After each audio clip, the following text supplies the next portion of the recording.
Wow, look at that. Pull up in motorcades. I got a show today. It's all I'm trying to do. Hustle and motivate. Choppers are throwaway. Welcome to the 13th episode of the Jack's Wax podcast. My name is Jared Miner. I am here, as always, with Todd Isaac, and we have a very special guest from our hometown here in Columbus, Ohio, Carl with Garretts Rod Shop. Thank you. How are you, man? I'm doing great. That's good. We are very appreciative to have you here, and we got a ton of questions that we're going to run by you, and we want to hear the whole history of Garretts Rod Shop, and you guys have got some insane cars. Yeah. What a cool show today. You know, it's different than just going straight into, it's like we always get in-depth in detailing. Yeah. This is a cool one just because we've been to the shop and been involved with these guys. They're local here and have a lot of the business model that we do as far as, I mean, it's different worlds, but in-house, all about quality. That's kind of the cool thing. Yeah, and so we're celebrating 20 years of being in business. That's something alone right there. Yeah, and so we've kind of been that theme for this year's, this being at the shows, and sometimes people are like, "Oh, we never even heard of you. How long you been doing this?" Right. A long time. Believe me, We get the same thing. We get the same thing. They're like, "When did you guys start business?" We're like, 93. Yeah. So, I mean, you get that. Just depends on, the other thing that I think there's people the car enthusiasts come into this world for the first time, maybe even like 5 years ago. So kind of explain to everybody what is Garretts Rod Shop. Okay, so it's the owner, Garrett Kitchen. He's born and raised here in Columbus. He's got into cars when he was about 14 years old, had an uncle take him out to a drag race out the national trails, and just like any kid, saw something he really liked, said, wow, I love this. This is what I should be doing. Yeah. So he and his dad, they bought a 39 Ford, and that was about the gasser era, the drag racing era back in the mid 60s. And so they built just a gasser looking street car, just something he drove to high school and back. And but it didn't end there. It had to step it up, at a Nova, and then end up having a 69 Camaro. And after he graduated high school, it would end up being a Copo car. But found that out later. Yeah, like everybody does from that. Right. From that If you'd time. only known. If I only knew. But Right. so yeah, he was hooked and just a true gearhead, and his raced cars. He worked in industry as a mechanic, auto mechanic, and ended up becoming into the diesel truck mechanic, because that's obviously where the pay was better. And but always built cars at home for himself, and was building street rods in his one-car garage. And he ended up later starting a company with diesel part for diesel trucks to help fuel prevention spills, and was into that for a while, and then closed that company, and then just started building cars again. So Garrett, a lot of people don't know, or they do, but so he's my stepdad. He came into my life back in early '90s, and so I always liked cars, but Right. I had no vision how to do it. That was going to be kind of my next question: is how'd you get started? Yeah, so I always loved cars, but didn't know how to get into it or whatever. And then he came into my life with my mom and I, and so he thought it would be a great experience and a great bonding thing for us to do a project together. Right. How cool is that? Now it's led into making some of the nicest street rods. Well, around. he had an old Ford Anglia that he wanted to build a gasser, kind of like his first car when he was a kid, and so we started on that. I ended up buying a 55 Chevy pickup, and so we kind of worked together on that in our garage, 1-car, 2-car family garage. The neighbors loved us, of course, because Make a lot of noise. Out there, wrenching on cars all night out on the street. Primer overspray on the neighbor's garage. It wasn't us, I promise. Using the expensive stuff, it stinks up the whole neighborhood. But and just working during the day and building cars at night. And So it was almost a hobby just a hobby to turned into. Well, and it's all by accident. It's kind of like it's a good American story of business, how businesses started. And so we got our cars finished and went to a local car show. And one of the guys in town here named Scully, who's kind of a local car guy, a local hero in the car show world. A lot of people. Really nice cars. Yeah, you said you remembered him from the back in the day. And So he had a 57 Chevy that he was working on and wanted to get done. And so he saw our cars at a show. We probably beat him, at one of the local Right. shows. And so he goes, can you finish my car? I love the way you're building stuff. And that's something he said then. We even get it now. Like, we thought you guys were out of California or something, the way the type of builds that you're doing, not Columbus, Ohio. But so... Yeah, we started working on his car in about 98, 99, and that's when, Garrett said, "Hey, I'm going to do this full time."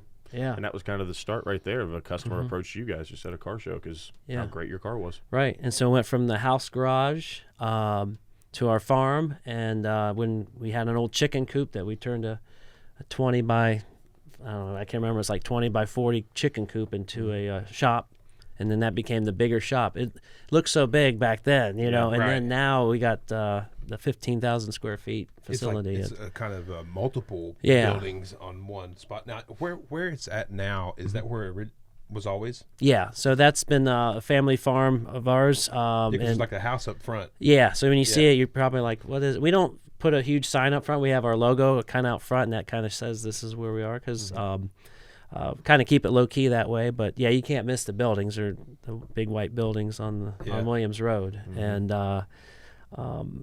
so yeah, it kind of expanded from there. So we had the fab shop, mechanic shop, and then we needed more room. And then about 6 to 8 years ago, I think that's when Garrett decided, let's go ahead and put a full paint facility in there. And You can do all your paint jobs are done in house. everything done in house. And that was, we had stuff going out of town or other shops, and it's just tough to keep control of how the job's going to get finished And the timing. How long does it take? and you got to wait for the car to come back. And That was one of the things to me when I came there, and I'm involved in this industry a lot, but I would never, a lot of people just assume you build a car, you send it out for this, send it out for that. Like, that's one part when I came there I didn't realize is, and Garrett was taking me around and show me, and he's an old school guy. Like, he's the typical, he's like your old school, and He's a car he's guy. not real. He's a car guy. He's not into the podcast world of it, but he might be after this. You never know. he took me around and was showing me, and that was the part that impressed me is, man, like, even building the foam for the seats, they're doing it there. They're building all these different parts is all in house, which is one of the parts that's kind of like similar to us. But we try to do everything here. Yeah. Well, you control the biggest thing in my mind is the quality. I mean, Right. you're making sure, and like we talked about timing. And If you send it out for paint, it comes back. It's just the kind of paint that's on it. And it's changed it's changed things completely. Like, if we really see something we don't like, or we can build this part and paint it match, and it's like we have an unlimited access to do whatever. That's right. If we had to paint every part and had to send it out every time, it'd it's a take cluster. 3 times. So Yeah. we can really expand on that whole thing, and it's a great addition to the business. I mean, we do a lot of not just full builds. We'll do paint work. Even we've done some collision on race cars that have hit some walls, and street cars that have got little fender benders. We do that kind of work too. Right. well, and it's we're going to get into all these different cars that you guys have done, but because of some of the, even more recently, so these really, really nice cars, people think that that's all you do. Right. Or, outside of Columbus or even inside Columbus, they think that maybe you only do these really expensive builds that are just completely off the hook. Well, no. Well, because the ones that are getting the most publicity, Are that. especially right now, Yeah. we're talking, they're going to SEMA and competing. We're talking yeah. that type of level build that are just out of this world. So a lot of people see that. I've even had people ask me, like, man, Garrett's, they're doing some of the craziest builds, and they just assume that's what you guys are doing. And a lot of the cars we've done, some of our customers are not big car show people. Like, they don't build a car to compete and get to try to win every award. They want a nice car that's very reliable, that's unique and one-off, and then a lot of times we'll have the ability that the customer, and we usually do an agreement, but to let the customer, we'll take the car for them to the shows, we'll promote it for our benefit, but also lets the car get some exposure, and then they don't have to worry about really going to the shows, or maybe they're too busy to go to car shows. Yeah. And so that's been kind of some of our customer. But yeah, the last 2 cars have been pretty big. The 47 Buick we did about 5 years ago, which a black 47 for Dale Turner. I mean, that car, that's over the top car. That was probably one of our first huge, builds that debuted at the Detroit Autorama, and that customer is amazing because like he's still showing the car to and that's 5-year build, and he's showing it like it just came out. And That's pretty cool. it received a Custom Rod of the Year finalist top 12 for Good Guys for this year. So Really? That's a big And deal. it's a huge deal. and it's People 5 don't- years old. Yeah. And Right. for people that don't understand, that are listening, that don't even know what Good Guys is considered the most prestigious car show. One of 'em. Around, as far as, and when you get your cars into a finalist of the Street Rod of the Year, Yeah. or the what was the one that We've got the Muscle Machine of the Muscle Year, Machine which of the we Year. have a That's car the in one. that too. Is that the Barracuda? That's the Charger. The Charger's in that So one. that was a car we brought out last year, debuted we debuted it here at Columbus for Street Machine of the Year. And it was also the winner of our Jack's Wax car show Yep, last year. yep. It'll be on the shirt It'll be this on the year. shirt. Yeah. Cool. But so we ended up, which is kind of cool because Good Guys really allows, if the car didn't do in one area, it can try for another section if it qualifies. And it's definitely a muscle machine, So we got that award finalist at the Nashville show at Good Guys last month. And so that's kind of cool to have 2 cars that are top 12 finalists. It's impressive. It's crazy. one It to shows know- you the caliber. to even know, sometimes to even know somebody that has one of those that's a finalist, period, ever. Yeah. Let alone to two. have both of them. Yeah, I That's don't know if it's. I mean, we don't know if it's ever been done. We don't, to our Can we get regulation. I don't. Can we think get it some has of our bookkeepers to run stats on that? Yeah. See if we got can stat get that. checkers in the back. Stat in the other checkers. room. Check it. With Stat. engineers. Check the stats. If and not, see. we'll get our guys. We'll on get. it. We'll try to get that Yeah. clarified for you in the show. I remember the first time I saw the car. You and I were down in Louisville at the Street Rod Nationals last year. Yeah. Yeah. And I walked in, and for those of people that don't know, and you'll be able to answer this because I don't even know that. How do you get into like the main entrance indoors? That's called the Builder Showcase. So it's an invite. It's really a great thing that NSRA does, and there's another great organization, National Street Rod. They're going to have their 50th anniversary this year at big. the. And let's just Street Rod explain to Nationals. clarify. This is a car show that's not, just like a car show. We're talking. Last year they had over 10,000 registered vehicles. That's right. It is. So and they're all outdoors except for this select few, which I don't know how many. Maybe 20 cars. It's I think it's 50. Okay. If I recall last year, and so it's an invite for builders. Okay. So they invite shops, and promote the shop basically with the it's more about the shop owners and then it is the customer of the car owner. Yep. And so it's really nice because it's a great VIP. It's almost like a VIP treatment. You get great indoor parking because there's always a storm at that show Yeah. for It some seems reason. like It's it. flooding. And we or something. kind of like the storms because it pushes everybody inside Right. to the Where our booth vendors. is. Exactly. So it's right. It's in that main hall before you go into the vendor section. And so last year we were there for the 3rd time. The first year was with Dale's Buick. And then in 2016, we had a black 66 Mustang called GT8 or GT Stinger. And then, so last year we had the Charger there. And it's a I great walked venue. down. I was taking I think it was right after the show had ended, but that gives us a chance to be able to kind of walk the show.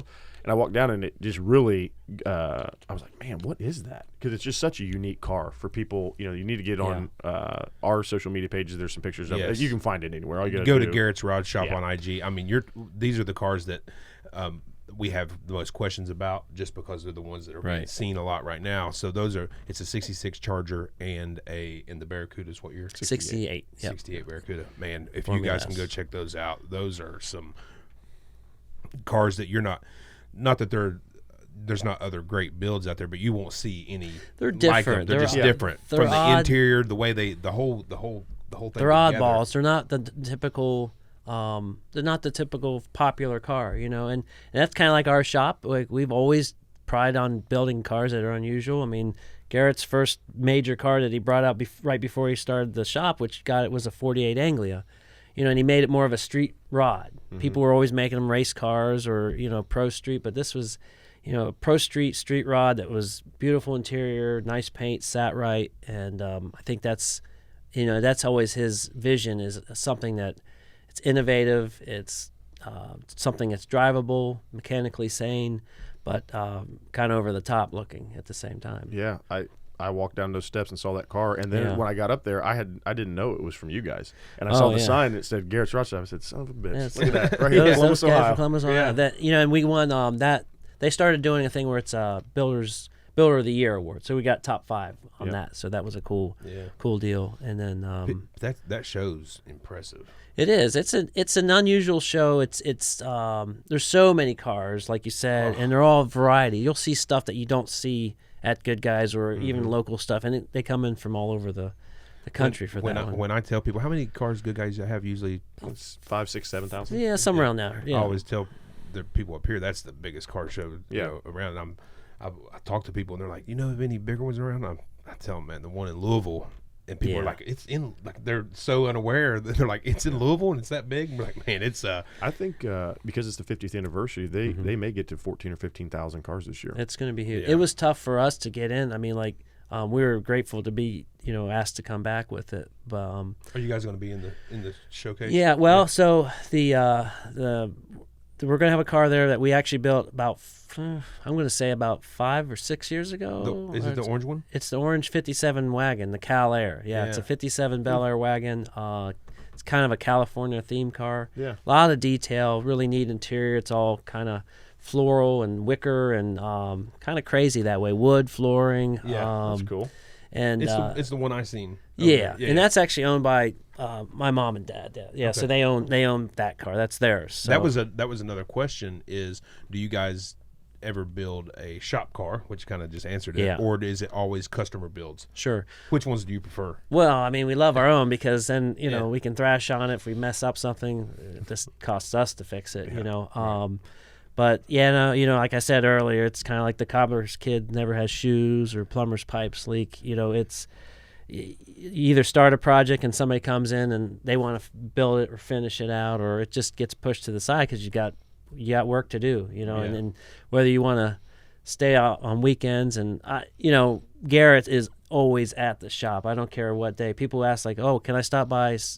Friday afternoon, will he be there?" Yeah. Can I stop by Saturday afternoon? Will he be there? Yeah. How about Sunday? Yeah. Yes. Yeah. That's what he's Just doing. pick it up. Yeah, he'd rather be there than at the show. But so yeah, the wagon's cool car. It's one they've owned, and we've had offers to people to buy. People want to buy it, but I don't know. My mom doesn't want to get rid of it. It's kind of, it's like her vacation car, Right. So, but we'll have it there in the builder showcase, and then of course we have the You new built car. it 5 or 6 years ago? I'm trying to think back. It might have been it came out actually before we did the Buick, so that's probably about a 7 or 8 year old. So are you doing anything to it to freshen it up, or is it just it's good? Putting some Jack's wax on it? Yeah, that's what I'm talking about. Well, you're probably going to win the whole thing Yeah. now. If Yeah. whatever award they That's got, the you're key. probably winning it. That's the key to winning. Just cool. No, it really sits. Again, there's no time to drive your own car because we're either building them or at shows. And the thing that's crazy is it's been built that long ago, 7 years, and it's gonna people are gonna think it's a brand new build. Yeah. I mean, when you look at it, and it that's my is. theory. Like, let's bring out some of the older stuff because for one, it shows our background of what we've done, and you never know. People are new to the industry. This will be the first time they've seen it, or they finally gone into a next level of car building or what they might want to build. Right. Instead of just I'm going to buy a car and just put some wheels on it. Now I want to build something. Really get into it. So whenever you take a 66 Charger that comes in and it in the condition, let's just for that one in particular, when it comes in, is it just you just find a 66 Charger somewhere and it Well, the owners of the supercharger that we built, they've owned that car since it was brand new. okay. Oh, that's cool. I didn't know that. And it was basically bought for a couple of family members, as the story goes. It's I'm probably not 100% accurate about it, but everybody kind of the family has driven it, and it's been passed down the generation. And then who owns it now? Johnny McConnell. He used to play in it as a kid, just like in the driveway and just sit and act like he's driving it. Yeah. And then we restored a. Jared does that now in cars. Still today. He's like, oh, I did this morning. like he's racing. So we did a restoration of a 64 and a half Mustang convertible, and it was just a straight 6 car. It was kind of like a test to see, because Johnny really likes cars and fast cars, but we're like, well, we'll build this we'll restore this Mustang and go with that. And then he went to a few of the went to Good Guys and saw everything that was there and was like, man, I want a street machine. I want something wicked. And so they had the car, and the way the stories goes is that they were going to be bringing it to us to have it, start the project, and it got stolen, like off their property. Really? Yeah. And it was, I don't know if it was gone for about a year or less. And anyways, somebody tried to title it in Cincinnati, and that's when it popped Red up. flag. Yeah, and so they recovered it and got it back. Oh, wow. And brought it straight. It came to you. Yeah, like, okay. cool. And so, and Johnny's requirement, each customer has their own taste or what they want to do, and I think at this point we've got a reputation that people trust us what we're doing. And so he said, I want a modern gray and a nice stereo and maybe a big engine. Can you provide that?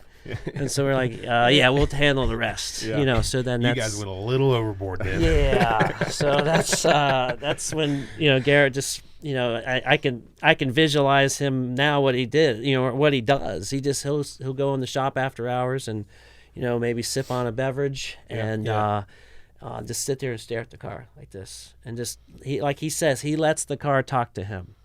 And that's where he gets the ideas. It kind of sounds funny, but that's a true artist in the way they work. Right, it is. And that the car speaks to him and says, I want this, and I want it to look like this, and I want this engine, and and that customer is very great. We're very grateful for him that he let us just have Here you go. Kind of just build it. Yeah. Do you do keep what them- you wanna do. Like throughout the process, are you updating them? Like, hey, this is what Yeah. we're trying to do, and what do you think about this? And this is Garrett's idea. Is most of the innovation in the design Garrett? Yeah. Yeah. He's very talented that way, but he does get input from the shop guys. Ask all of us, what do you think about this, or what do you think we should do with this? We have a rendition artist named Daryl Hammond. It's great because he's local, and so Garrett will call on him and say, hey, draw this up. This is what I'm thinking. Let me see it visually like that, and let's Right. we'll do a couple different paint schemes and see how it goes. And so, but yeah, it's all in his mind's eye that he has the ability wild. to see the car before it's done. And people ask that a lot too, like who designed it? Like Garrett did. Well, how's he come up with these, designs? And I'm like, he's You need just to- does. Yeah. Get in his brain, you'll find out. Yeah. It's crazy from him being in this business for all these different years to constantly come up with these fresh ideas that are relevant today. Yeah, and he's a believer of he likes trends. He'll look at the trends, but then he'll say, okay, what can I do to surpass that trend so I can be a little bit a step ahead of it? Yeah. And for a person that doesn't have a cell phone, Right. yeah, you're not texting Garrett later on to Right. ask him how he's doing. He does not care about that. That's super cool because it's not like he's been left behind or still building No. street rods. He like they likes were built in- technology. I mean, Yeah. we have a 3D printer in the shop, and he's always looking at what's the next piece of equipment that we could get that's going to advance our process. But he'll look at cool stuff, and it's kind of interesting with his age range. Like they love the newer stuff. Some of us younger guys like the retro stuff. So he's all like, I already lived through that. I don't want an old gasser. I want I something. had that when I was I want the 17. high performance street machine, So I think that's the inspiration, but he always stays up with the game. And, You can and- definitely tell that by the car. I mean, by looking at the interior, it looks like you don't see too many that have or having interiors that are that modern with that. That's one of the most intriguing parts about it is, I could just never come up with something like that. I could, now that I see it, I'm like, man, that is unbelievable that you could just do that and come up with this design. Like some little stuff, the features on that car or like something with the wheels, how the was it say Charger or Supercharger? Supercharger. Yeah. So EVOD Industries out of California. They've done some work for us before, but yeah, we have them do a floating center like it's on the Rolls Royce wheels, and so Like on Todd's Rolls Royce, he's got a Phantom. Oh, just like the one in the Did you parking see lot. it out there? the one next to the car, truck, it almost took it out Yeah, there. right there. The Yeah. semi. Yeah. I drove it in today. It was raining, so you took the umbrella out of the door. Yeah, I did Exactly. something when it get wet on the way in. So it was Sugar kind of melts in that water. idea. Is like, which is great because every time that car, when it's even do a burnout, it keeps that logo straight. That's what's crazy. Like that's just smart. The littlest things. Right. Yeah. That's the So And it's some cool. people would surpass that. Yeah. Or not even think about that. And I saw that. I was like, what a kind of little trick idea that you guys had there. Yeah, we keep the theme of the car going throughout, so supercharger logos tastefully put throughout. The bottom line is, like, and he's always said this, like, he looks at building a car as if the factory was to build that car today. So that if it was 1966 today and that car was coming out, how would it look if the Charger was re-released in our vision, and so we don't take away from the factory design. If they came out with a car like that, I'm buying it. Me too. We've had people say the that, factories yeah. start making cars like that, I'm in. Man. It's even cool little things like on the Barracuda, Yeah. the back glass. How back glass have defroster And the fade out, fade out. It's little Barracudas.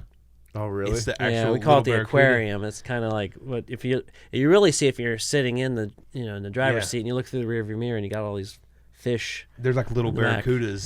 That's slick. It's Just it's to come up with super- little stuff like And that was his idea. He just he wanted to keep that Barracuda theme going throughout. And then we're talking about the Hemi S car. Yeah. That's the 68 And Barracuda. it was just released this year. Yeah. So back- we were shooting for this year to have it done, and we debuted it at the Scotty D TV at his Dirty Dozen in Pigeon Forge. It was at the Spring Grand Rod Run, and he invited us there with the Charger, and we were talking about the Barracuda. Like, well, we want to get it out soon, and he's like, well, let's do an unveiling there. Yeah. So we did. It was kind of cool because it's on his channel, and so you can actually see the unveiling of that car. And yeah, we did a whole Southern tour for April. We went to there, and then Atlanta Motor Speedway for the Summit Nationals, and then 2 weeks later or a week later in Nashville, Good Guys. So Yeah, and it'll be at Columbus Good Guys, and it'll be multiple shows. we're going to be in Des Des Moines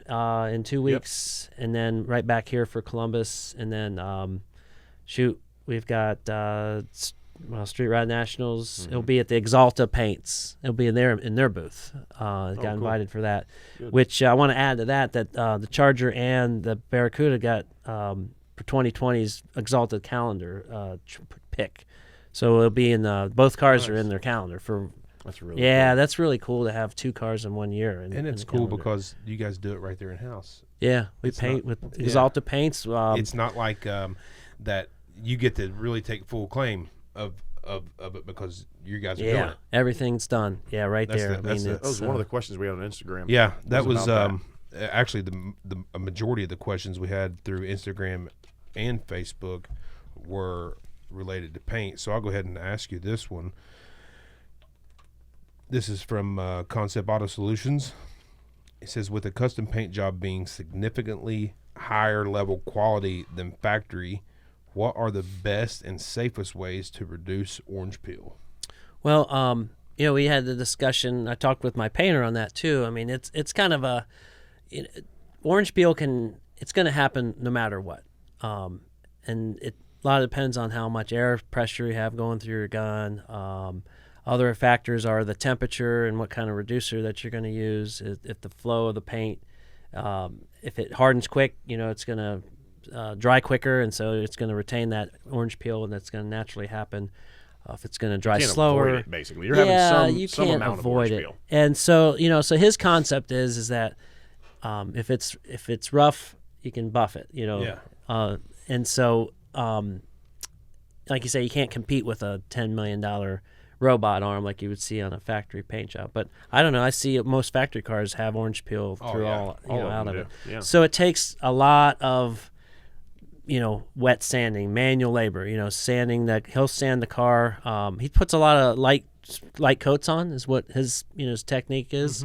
And it's better to do that than get a sag or a run, because that's when it's all hell breaks loose. That's when it's tough. That's when he's mad, Yeah. throwing And stuff. like Yeah. we were talking a little bit before. He doesn't is- throw any. He's a pretty relaxed guy, actually. It's is amazing. the body work, the prep is maybe Exactly. the most important part. Yeah, you can have the best paint and the best gun and equipment and paint booth, and you paint dirt car or something that doesn't have the body work done properly, it's going to show. That's right. So it's all the hours. People don't realize the hours of prep work that it takes, and going down to the bare metal and cleaning that metal, prepping it that way. I don't.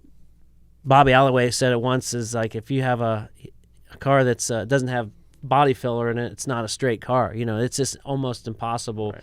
Some cars are done that way where there's no body filler, but the money that was spent to do that's probably ridiculous. We use good products in that. We use the right products and have the knowledge to make that stuff last for many years. And it's just the underneath work, that's the stuff that you don't see. That's the real big appreciation. That was the next part. question, was how do you get, it was from a guy here local that's seen the cars, and how do you get the paint to look like glass? Like, what's the process? So wet sanding, like, different Lots of grits. clear. Yeah, lots of clear, and then wet sanding it down. I know Chris I've seen him use a paint stick, just a flat paint stick and a fluorescent light, and sit there and hold it and check each area and get it completely flat. And then, the buffing process and knowing how to buff a car, and it just takes experience. I think anybody that's learning how to do it, you're going to burn through your first paint job probably, or make mistakes. But even in the detailing world, we've talked about people in all the different polishers that are out now make, not so much in the body shop world, but in the detailing industry, it makes it so much easier, these dual action polishers that we have, and how, if you're like me and grew up with a rotary polisher, if you've said you've never burnt through paint, you're lying. Yeah. Because we've all done it. If you've buffed enough cars, it's happened.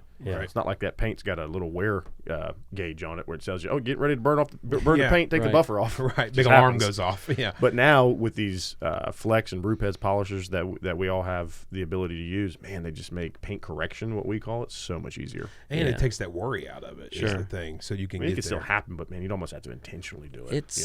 But the main way they really get them looking like glass is the guy detailing them. Well, yeah. And what he's using. Exactly. That's mostly it. Yeah. JD with a bottle of... Hey, we do have a good friend of ours is the detailer over there. Dupler. Yeah.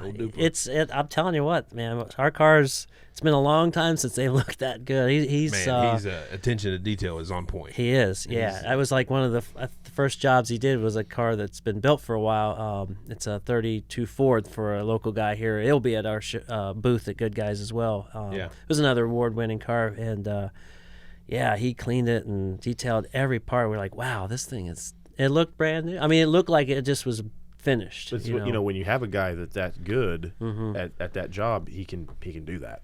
It totally makes a difference, because you get somebody that like him that's going into pieces that I may not even think of. I mean, but he's getting in there, making sure parts that you probably would 10 out, 99 out of 100 people are never looking in that spot, but then the one person that does, they're like, oh man, that's even clean. Well, this will be a me at shows. I'll have the cleaner and a rag and start, and then somebody will start talking to me, and I'll just like, oh, okay. The painter makes a difference, and our guy Chris it's a blessing to have him there, because he worked also in the collision industry back in the day, and he worked on Mercedes and high-end stuff, so he knows good product. And it's kind of nice because he can fix whatever. I mean, nice. I don't care, any paint shop, they're just not going to admit it, any hot rod shop, but you're always going to have flaws after it's built. As soon as you take it out on the street or test run it, I mean, things settle like a house, you know. Mm-hmm. So you have to go back and fix it. But before him, it was been a big deal to like, oh man, we got to mask this, repaint the whole damn thing. And he's so good, like he can just fix something that would never imagine it could have been fixed before. That's awesome so to have that. We're very grateful for that. Yeah. That's a very important part of the process, I'm sure, and having a guy that can do all that stuff. And that goes with, without saying, with the type of work we can do. So, we can bring in a customer that, hey, my car's painted. I hit a rock, or we did that for a guy who had a really cool, what was it? A Trans Am was at your show here, mm-hmm. and he ended up, I think after he left or something hit his car, and so he had to fix the whole front end on it. And so we did that over the winter and added some spoiler or spotlights on it and running lights, and so it was a pretty cool deal. That's the cool part to know that most people don't know is you'll do things. And don't you have some type of little program where you do some like a budget build, it's called? Yeah, so it's something new we're kind of working on. We had a 66 Malibu come in, and LS motor was put into it. Wasn't the best LS motor. A lot of guys are buying LSs just, right out of the salvage yards, out of a wrecked vehicle, and they'll run, and it's a good way to get into it. But so we have a dyno shop, and we did some pulls on it, and the engine just didn't start. It started sounding terrible, and so find out there was just some issues inside the crank, and so the motor was pretty much hosed. It wasn't worth to rebuild it, and well, we had gotten in a new LS376, the 525 horsepower motor. We've got a pretty good deal with a Chevrolet dealership on getting that package deal there, and so we had one in the shop, and the customer's like, let's do it, man. Let's put this badass engine in there. And so we got looking at it like, this is a really nice car. The bodywork's nice. It just needs a few things, the new engine. We're going to do, we did an air ride or ride tech suspension upgrade. We're going to be doing some brakes. And we have a graphics shop called Mad Graphics and Obets. And we're going to do a few things to that just to kind of update it a little bit, but leave the stock interior. So it's going to, not a total sleeper, but it's going to look really nice. And this guy's going to have it ready for good guys, to be able to drive around. Out and driving, and it's reasonable. It's not like you're going for, the SEMA build. He's going to do something that he can actually take out and drive around. Yeah, and that's what he wants. He's not to sit and, bring the lounge chair and sit behind it all day at a car show is probably not going to be the thing he'll want to do. He'll want to be out there driving it, maybe on the autocross track, and then leave from there and go out to dinner with it and just have fun in the car, and that's what it's really about. So that's another avenue of what we can do, and it doesn't have to break the bank. And that's what we touched on. What all can you do? And it's not just that 68 CUDA or that 66 Charger that's off completely out of sight. And that's the question a lot of people always have is, what's it cost to do a car like that, or what do you got?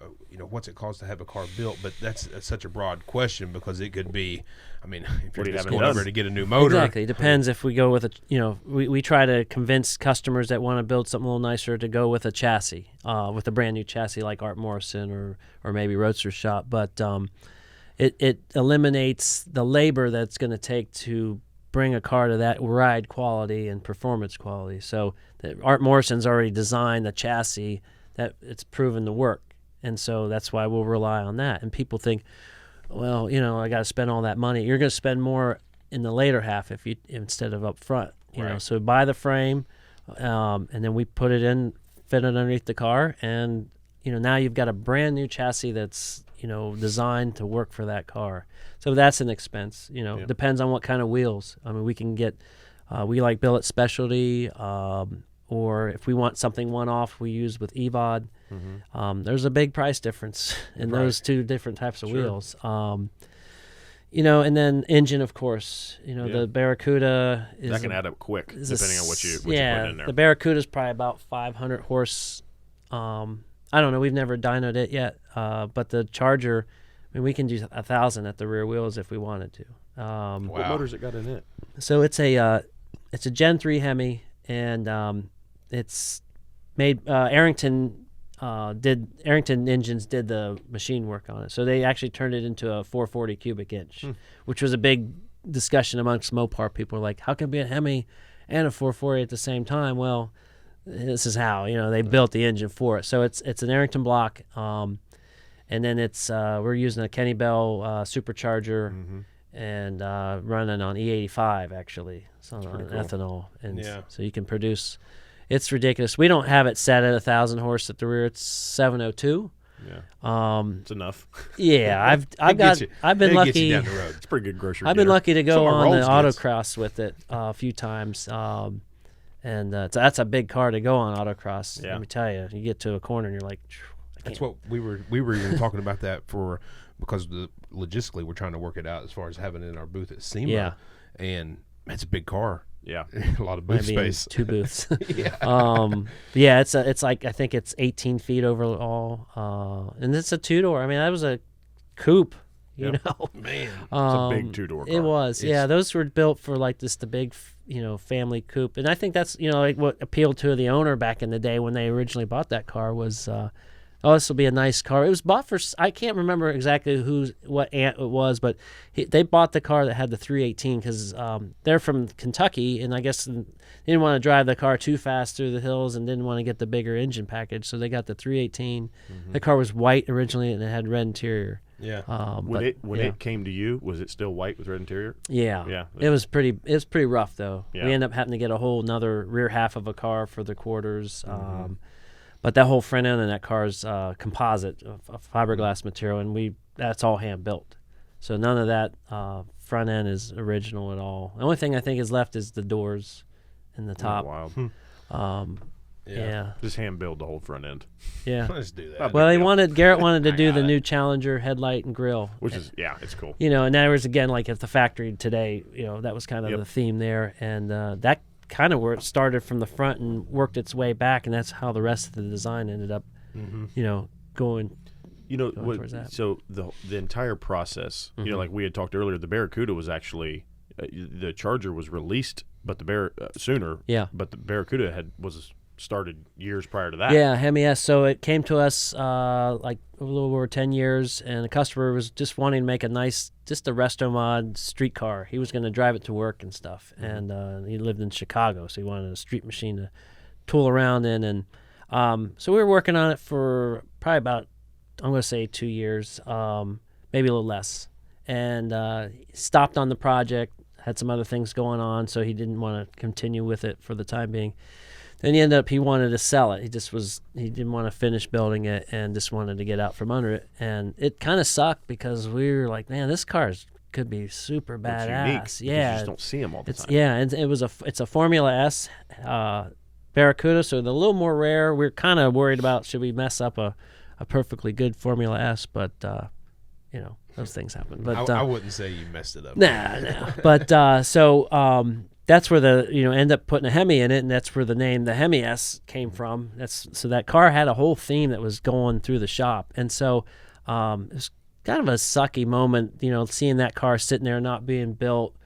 And so our customer Byron Spade, he came in doing a '64 Nova that we're building for him, and he'd come in and see that car sitting in the corner periodically, and like, man, I really like that car. Yeah. He's not a Mopar guy, but you don't have to be. I mean, that car looks cool to really like it. So, he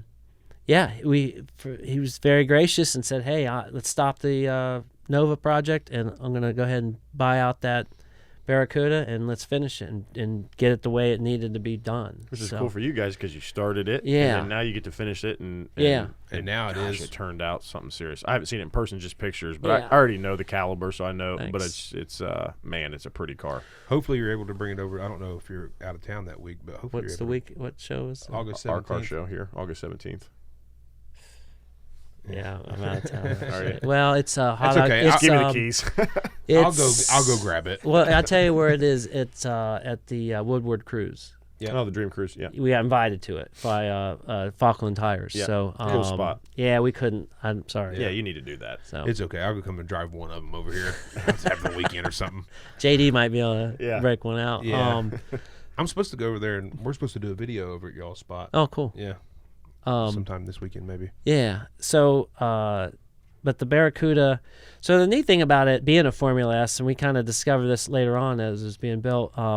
So Garrett, back in the day, he was in the high school auto tech program in his high school, in Columbus City Schools, no doubt, and his instructor took them to a troubleshooting contest. So his class worked did this competition where they had to tear an engine down and troubleshoot why it wasn't working and put it back together. Well, they won, and his class won that award. And so they got a certificate from Plymouth and saying, like, you can come and get a job at any Chrysler Plymouth dealership with this certificate and a cool trophy.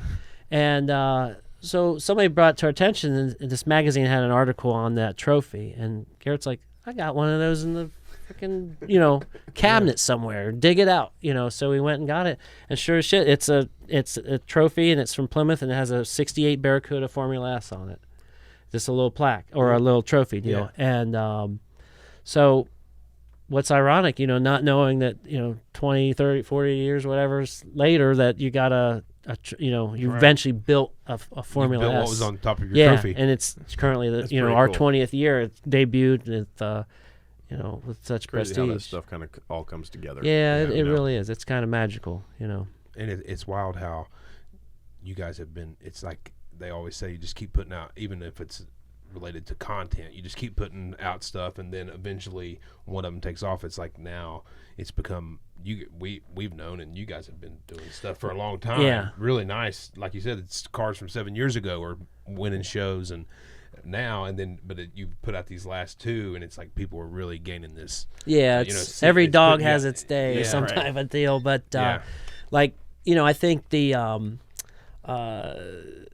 I don't know. It's just it's time. We got our recognition that's been deserved, and the shop's been growing. It's I think we're up to 5 employees. Of course, the facility size, the dyno shop, the paint facility, the graphics business that we have. So the company's growing. It's always been kind of just a substantial business, but and Garrett likes it that way. He doesn't want to have a shop where, we'll do it. We'll put the overtime in to get a project done, but like you see on some of these shows, they're working 10 hours and on weekends to Right. thrash, and he doesn't want his employees to have to deal with all that either. So we build the car and get it done, and it gets done when it happens when it happens. So Is there kind of is it just all over the place as far as if, let's say I take a car and I say I want this such and such car. I had a 66 Caprice I just sold, but let's say I wanted to, it needed a couple little updates, Yeah. whatever. What's the expectation? I know it has to do with what you're doing to the car, Sure. but it could be years for these cars, or if we're just swapping a motor, could it be months? Or yeah, again, it depends. The Charger and the Barracuda were a long time. They were, the Charger was about a 4-year build total. Barracuda, even though it started 10 years ago, it's probably about 3 or 4 years total build. It takes time when you hand fabricate everything. Sure it does. But if you want to bring in like this LS swap in the Malibu, and we have a Biscayne that you 62, kind my of, dad used to own. you know about. Yeah. It's getting done pretty quickly and doing the LS swap, and so a couple months, overall, just to get things done. A lot of times we're at the mercy of parts companies, Right. and that's a big deal because sometimes you can't get anything; it's out of stock, so you have to wait. Weeks and weeks for you to even get Yeah. the part. Or once you get in there, you find other stuff like, listen, man, we need to now do this. Look what we found, and that Right. adds to time, basically. Sure, or you're fixing other things that have been done in the past that just aren't going to be compatible with new stuff. Yeah, it's always it's a question we've been asked before. We got a lot of attention when your car was here, and people were asking about it. And like, Yeah. what's it take to build something like that? Not just the financial part of it, but just what do you got to do? Do most people, I'm assuming, bring cars to you? But does anybody ever come to you and say, hey, man, this is what I'm looking for, and do you know of anything out there? Find me a car, and then we'll start from that. It happens, yeah. That's the big thing. So Garrett will ask that question, and you ask that, like, why did they do a Charger? It's what they own, or sometimes you'll get people like, yeah, I'm looking to build, I'm not sure if I want to do a Corvette or if I want to do this, and so he'll really pick their brain to see what their interest is, and what level. Do you want a muscle car, air vehicle, and then we can go out and find cars, and that's another question, like, does it have to be great quality? For the Malibu that came in, it's very drivable and it looks really good, so not a lot's going to have to be done. There's the budget side of it, Right. If you bring in, I said this earlier, whether it's a Vega or a '69 Camaro, it's probably going to cost about the same amount to build the car, just for the fact that you got to do all the same process. The bodywork's going to be done only one way, and that's the right way. Chassis are going to cost what they do. Engines cost what they do. It just depends on the level of parts and components. That's a big question too. I was thinking about the paint, that people say, well, I just want to just do a quickie, just a quick job. We don't do Yeah. quick. Yeah, we don't, or real shy maybe. Man, just but, do it real fast. Well, that's the thing is your name's on it. Yeah, so we So- won't do most of our paint jobs, I will say, probably are at least about 12 to 15,000 a full paint job, and that's, heck, the paint's expensive. Of course it is. You know.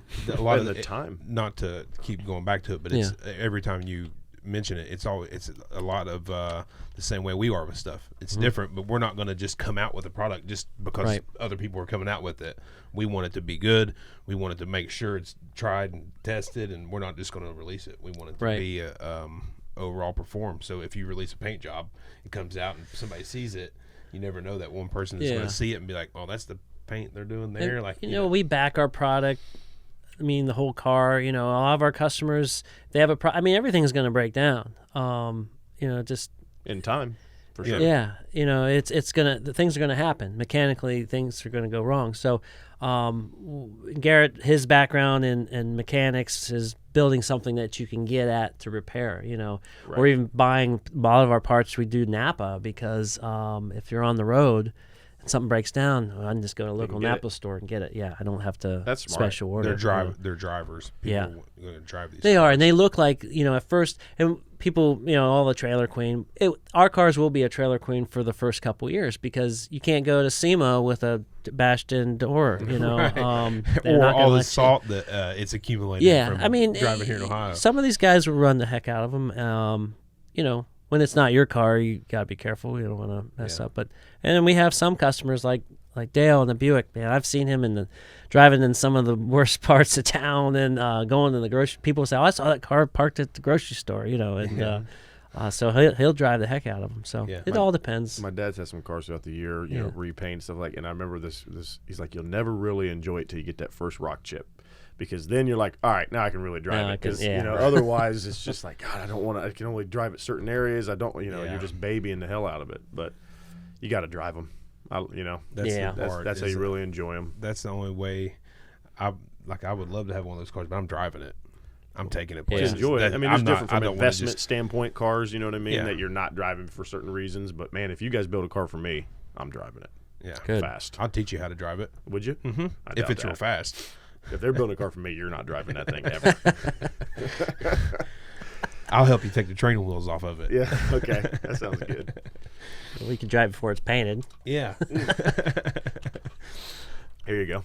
Yeah, so if people want to get a hold of Garretts Rod Shop, there's a lot of different ways they can do it. You've done personally a good job by traveling to all these shows, and that's part of a big reason for an exposure, at least I think, from the outside looking in, that people are being able to see these cars because you're hitting these shows. Yeah, it's like being somebody put it. Actually, Scotty D puts it a really good way. It's like being a rock musician or a rock band. You have a new album, then you go on tour. So it's the same thing. You gotta promote it. It's done a lot, man, because I see people all the time, even if they don't know the name.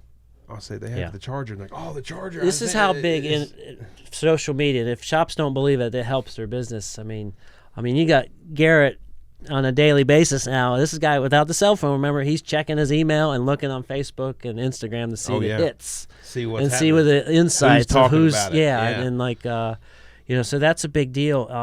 And if you're not doing that, I mean, I don't know. It's just the way things are going to be. A promotion. It is, and that's how it's.